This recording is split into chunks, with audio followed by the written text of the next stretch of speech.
ಎಲ್ಲರಿಗೂ ನಮಸ್ಕಾರ. Mix art ಲ್ಯಾಂಡ್ಗೆ ನಿಮಗೆಲ್ಲರಿಗೂ ಸ್ವಾಗತ. ಸಿಂಪಲ್ ಗೆಜ್ಜೆ ವಸ್ತ್ರ ಮಾಡಿ ತೋರಿಸ್ತಾ ಇದ್ದೀನಿ ಇವತ್ತಿನ ವಿಡಿಯೋದಲ್ಲಿ. 2 ಕಲರ್ ಸಂತದ ತಗಡು ಅಥವಾ ಕಲರ್ ಶೈನಿಂಗ್ ಪೇಪರು, ಹತ್ತಿ ಎಳೆಗಳು, ದಾರ, ಕತ್ತರಿ, ಫೆವಿಕಾಲ್ ಇಷ್ಟನ್ನು ಯೂಸ್ ಮಾಡ್ಕೊಂಡಿದ್ದೀನಿ. ಶಾರ್ಟಾಗಿ ಮಾಡಿ ತೋರಿಸ್ತಾ ಇದ್ದೀನಿ. ಫಸ್ಟ್ 5 ಎಳೆಗಳನ್ನು ತೆಗೆದುಕೊಂಡಿದ್ದೀನಿ. ಇವಾಗ ಸೈಡಲ್ಲಿ ಇರುವಂಥ ಎಳೆಗಳನ್ನು ಬಿಟ್ಟುಬಿಟ್ಟು ಮಧ್ಯದಲ್ಲಿರುವ ಎಳೆಯನ್ನು ತೆಗೆದುಕೊಂಡು ಜಡೆ ಹಾಕ್ತಾ ಇದ್ದೀನಿ.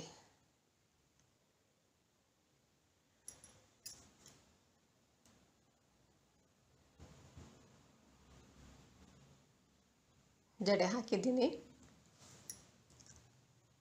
ರೆಡ್ ಕಲರ್ ಸಂತದ ತಗಡನ್ನು ಸ್ವಲ್ಪ ಉದ್ದವಾಗಿ ಕಟ್ ಮಾಡ್ಕೊಂಡಿದ್ದೀನಿ.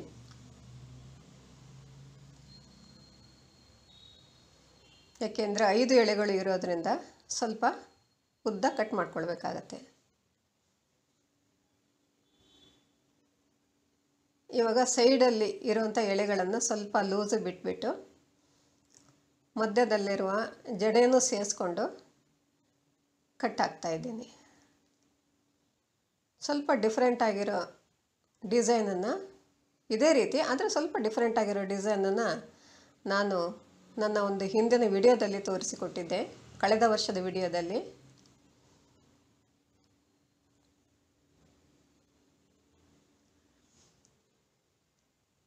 ಇದೇ ರೀತಿ ಕಟ್ ಹಾಕ್ಕೊಂಡು ಹೋಗಬೇಕು. ಒಂದು ಮುಗಿಸಿದ್ದೀನಿ. ಇವಾಗ ಎರಡನೇದು ತೆಗೆದುಕೊಂಡಿದ್ದೀನಿ. ಸೇಮ್ ಡಿಸ್ಟೆನ್ಸ್ ಇಟ್ಕೊಂಡು ನೋಡಿಕೊಂಡು ಸೇಮ್ ಡಿಸ್ಟೆನ್ಸ್ ಮೊದಲನೇ ಎಳೆಯನ್ನು ಹೇಗೆ ತೆಗೆದುಕೊಂಡಿದ್ದೀವಿ ಅದೇ ರೀತಿ ಎರಡನೇದನ್ನು ಕೂಡ ಮಾಡಬೇಕಾಗತ್ತೆ. ಸೇಮ್ ಡಿಸ್ಟೆನ್ಸ್ ಇರಬೇಕು.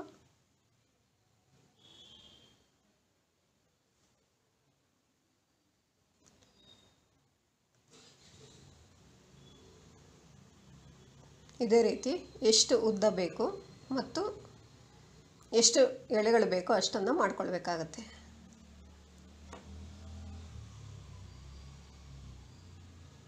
ಇದನ್ನು ಮಡಿಸಿ ಹೀಗೆ ಹಾಕ್ಬೋದು, ಅಥವಾ ಎಳೆಗಳು ಜಾಸ್ತಿ ಆಗುತ್ತೆ ಅಂತ ಅನಿಸಿದರೆ ತುದಿಯಲ್ಲಿ ಕಟ್ ಮಾಡ್ಬೋದು.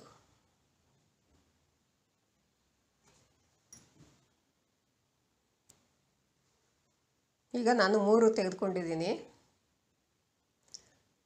ಈಗ ಸೈಡಲ್ಲಿ ಇರುವಂಥ ಎಳೆ ಬಿಟ್ಟಿದ್ವಲ್ಲ ನಾವು ಸೈಡಲ್ಲಿ, ಅದನ್ನು ತೆಗೆದುಕೊಂಡು ಗ್ರೀನ್ ಕಲರ್ ಸಂತದ ತಗಡಿಂದ ಕಟ್ ಹಾಕ್ತಾ ಇದ್ದೀನಿ. ಈ ರೀತಿ ಡಿಸೈನ್ ಮಾಡೋದ್ರಿಂದ ಮಾಡೋದಕ್ಕೆ ತುಂಬ ಸುಲಭ ಆಗುತ್ತೆ. ಕಲಿಯೋರಿಗಂತೂ ತುಂಬ ಈಸಿ ಆಗುತ್ತೆ. ಒಂದೇ ಸರಿ ಎಳೆಗಳು ಜಾಸ್ತಿಗಳಿದ್ದರೆ ಜಾಸ್ತಿ ಮಾಡಿಕೊಂಡ್ರೆ ಎಳೆಗಳು ಕಟ್ಟಾಗ್ಬೋದು ಅಥವಾ ಗಂಟಾಗ್ಬೋದು. ಇದು ಯಾವ ಪ್ರಾಬ್ಲಮ್ಮೂ ಇಲ್ಲ, ಸಿಂಪಲ್ಲಾಗಿ ಮಾಡ್ಕೊಂಡು ಹೋಗ್ಬೋದು.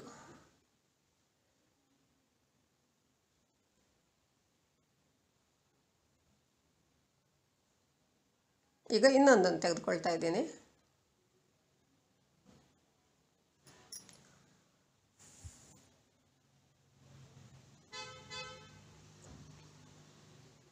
ಇದನ್ನು ಒಂದೇ ಸರಿ ಕೂತ್ಕೊಂಡು ಮಾಡಬೇಕು ಅನ್ನೋದೇನಿಲ್ಲ. ಒಂದಿಷ್ಟು ಎಳೆಗಳನ್ನು ಮಾಡಿ ಇಟ್ಕೊಂಡ್ರೆ ಕೊನೆಯಲ್ಲಿ ಟೈಮ್ ಇದ್ದಾಗ ಜಾಯಿನ್ ಮಾಡ್ಬೋದು.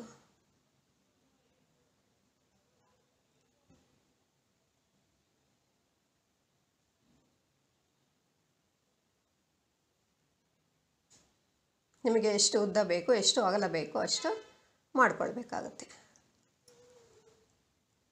ಇವಾಗ ನಾನು ಸ್ವಲ್ಪ ದೊಡ್ಡ ಸೈಜಲ್ಲಿ ಮಾಡ್ಕೊಂಡಿದ್ದೀನಿ. ಇದನ್ನು ಹಾಗೆ ಮಡಿಸೋದಕ್ಕೆ ಬರಲ್ಲ, ಅದಕ್ಕೋಸ್ಕರ ಸ್ವಲ್ಪ ಟರ್ನ್ ಮಾಡಿಬಿಟ್ಟು ಮಧ್ಯದಲ್ಲಿ ಮಾಡ್ತಾಯಿದ್ದೀನಿ.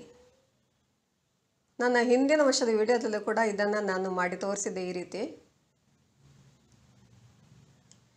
ಹೀಗೆ ಮಾಡಿದ್ರೆ ನೀಟಾಗಿ ಬರುತ್ತೆ. ಇವಾಗ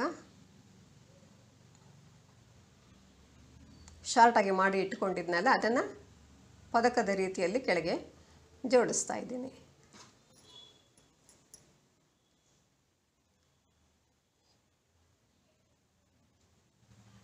ಇವಾಗ ಮೇಲ್ಭಾಗದಲ್ಲಿ ಒಂದು ಹೂವನ್ನು ಅಂಟಿಸ್ತಾ ಇದ್ದೀನಿ. ಇದನ್ನು ನಾನು ವಿಡಿಯೋದಲ್ಲಿ ಈ ಹೂ ಮಾಡೋದನ್ನು ತೋರಿಸಿಕೊಟ್ಟಿದ್ದೀನಿ. ಇದಕ್ಕೆ ಈಗಾಗಲೇ ಸಾಕಷ್ಟು ಸಂತದ ತಗಡು ಹಾಕಿರೋದ್ರಿಂದ ಬೇರೆ ರೀತಿ ಸಂತದ ತಗಡು ಹಾಕಿದರೆ ಹೂವಿಗೆ ಹೂವು ಎದ್ದು ಕಾಣಿಸಲ್ಲ. ಅದಕ್ಕೋಸ್ಕರ ಇದನ್ನು ಮಾಡಿದ್ದೀನಿ. ನೋಡಿ, ಇಷ್ಟೇ, ಡಿಸೈನ್ ಮುಗಿದಿದೆ. ಇಷ್ಟೊತ್ತು ನನ್ನ ವಿಡಿಯೋ ನೋಡಿದ್ದಕ್ಕಾಗಿ ನಿಮಗೆಲ್ಲ ತುಂಬ ಧನ್ಯವಾದಗಳು.